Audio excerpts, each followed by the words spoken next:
Have you ever wondered how to identify a psychopath? You're not alone. The term psychopath often conjures images from movies or crime shows, but in reality it's a complex psychological concept.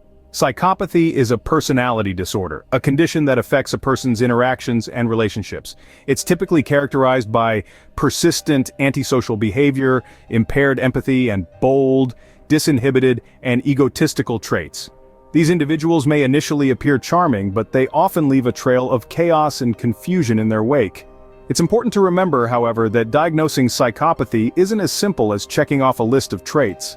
A trained mental health professional is necessary to accurately diagnose this condition. They use specialized tools and rely on their expertise to ensure an accurate diagnosis. Understanding the traits of a psychopath could help you navigate potentially harmful relationships.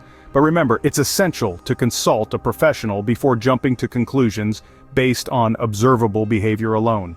Psychologists often use a tool known as the Hare psychopathy checklist. This is a diagnostic tool, devised by Canadian psychologist Robert D. Hare, that's used to rate a person's psychopathic or antisocial tendencies. It's a crucial instrument in the field of psychology and criminal justice, helping experts to better understand the minds of those with psychopathic traits.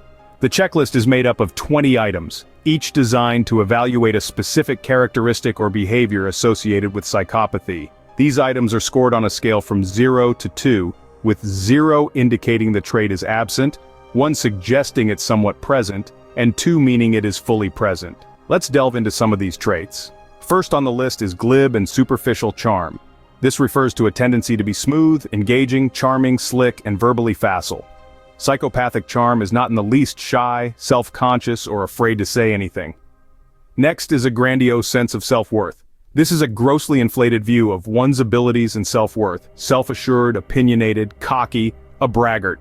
Psychopaths are arrogant people who believe they are superior human beings. Pathological lying is another trait on the checklist. This refers to moderate to high levels of deceitfulness or manipulativeness in dealings with others. They are almost pathologically deceitful and dishonest, often concoct elaborate stories about their past, which are designed to impress others. These are just a few examples from the Hare psychopathy checklist. But it's important to note that the presence of these traits alone doesn't necessarily indicate psychopathy. The scoring must be done by a trained professional who can accurately assess the individual's behavior and personality. Other items on the checklist include a lack of remorse or guilt, shallow emotions, callousness, and a lack of empathy, among others. But remember, these characteristics are not exclusive to psychopaths. Many people may exhibit these traits to some degree without being psychopathic. However, these traits alone do not make someone a psychopath. It's the combination of these traits, their intensity, and the pattern of their expression over time that contributes to the diagnosis of psychopathy. A key characteristic of a psychopath is a lack of empathy. This trait is not only a defining feature of psychopathy, but it's also one of the most unsettling. But what exactly does lack of empathy mean? Empathy is our ability to understand and share the feelings of others. It's what allows us to comfort a friend in distress, to feel joy for another's success, and to feel remorse when we've wronged someone. For most of us, empathy is an inherent part of our social fabric. It's the glue that binds our relationships and communities together. But for a psychopath, this essential human trait is conspicuously absent. They struggle to comprehend or share the feelings of those around them. This inability is not due to ignorance or misunderstanding. Rather, it's a fundamental disconnect in their cognitive processing. Now, a lack of empathy doesn't mean a psychopath can't recognize emotions in others. In fact, they can be quite adept at identifying and mimicking emotional responses. They can offer a comforting word or a sympathetic ear, seemingly understanding and sharing your feelings. But here's the chilling truth. This display of emotion is typically a calculated act, a means to an end. The psychopath's lack of genuine empathy can lead to a disregard for the feelings, rights, or sufferings of others. This may manifest in a variety of ways, from seemingly minor transgressions like lying or cheating, to more severe actions like manipulation or even violence. It's important to note, however, that not all individuals with psychopathy will engage in such behavior. Psychopathy exists on a spectrum, and the severity and expression of these traits can vary greatly from person to person. The inability to truly empathize can also make psychopaths particularly adept at manipulative behavior.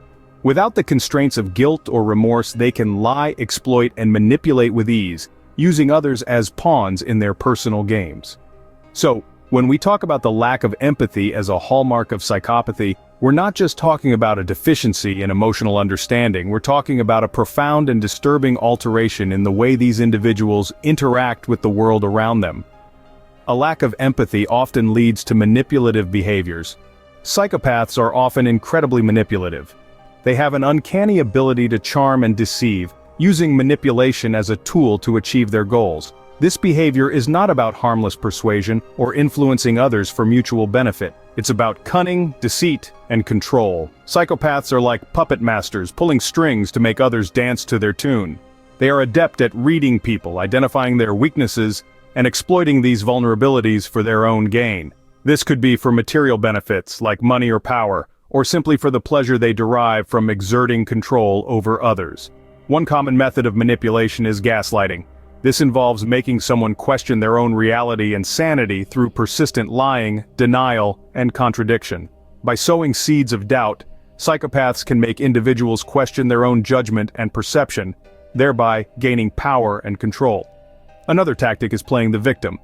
Psychopaths are masters at painting themselves as the wronged party, thereby eliciting sympathy and diverting attention away from their own manipulative behavior. They use this method to justify their actions, evade responsibility, and manipulate others into supporting them. They may also use flattery and charm to manipulate.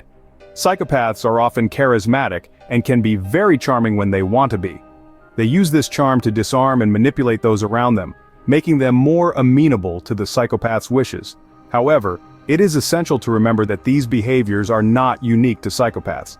Many people can and do engage in manipulative behavior from time to time, often without even realizing it. It's a part of human nature to try and influence others to get what we want. What sets psychopaths apart is the consistent pattern of manipulation, the lack of empathy for those they manipulate, and the sheer pleasure they derive from it. They don't see others as individuals with feelings and rights, but as pawns to be used in their game. Remember though, that manipulative behavior alone does not indicate psychopathy. It's only one piece of the puzzle. To truly identify a psychopath, one must look at a range of behaviors and traits, not just one in isolation. Irresponsibility and impulsivity are also common traits of psychopaths. Now, what do we mean when we say a person is irresponsible? In the context of psychopathy, it means these individuals often fail to fulfill work obligations or honor financial commitments. Imagine a colleague who consistently fails to meet deadlines, or a friend who never seems to pay back the money they owe. These are signs of irresponsibility that could indicate a larger issue. But remember, we're not just talking about occasional lapses here. We all have moments when we drop the ball. We're talking about a consistent pattern of disregard for obligations and commitments. Now let's move on to impulsivity. This is a trait that's often misunderstood. When we say a psychopath is impulsive, we're not referring to the person who occasionally makes a spontaneous decision, like taking a last-minute road trip or buying an extravagant gift on a whim.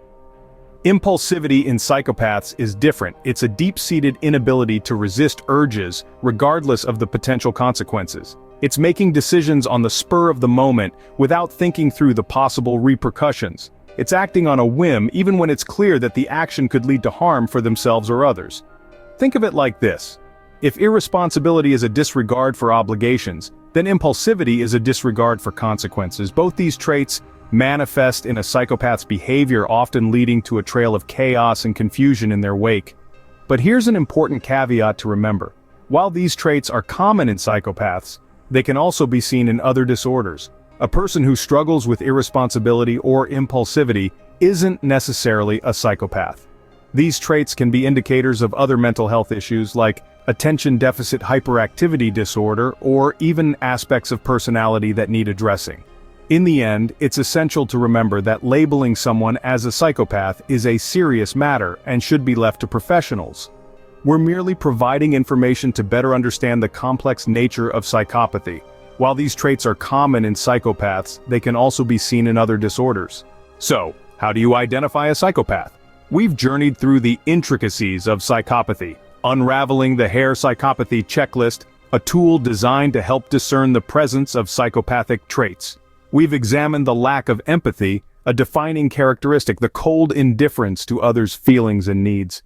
We've explored manipulative behavior, the cunning and deceitful tactics employed to achieve selfish goals, and we've delved into the realm of irresponsibility and impulsivity, the reckless disregard for societal norms and the inability to plan ahead. However, let's be clear, these traits alone do not make a psychopath. It's a complex blend of these characteristics, often accompanied by harmful behaviors, that points towards psychopathy. And it's critical to remember that it's not our place to diagnose or label someone. Remember, only a trained professional can diagnose psychopathy. If you suspect someone might be a psychopath, it's important to seek professional advice.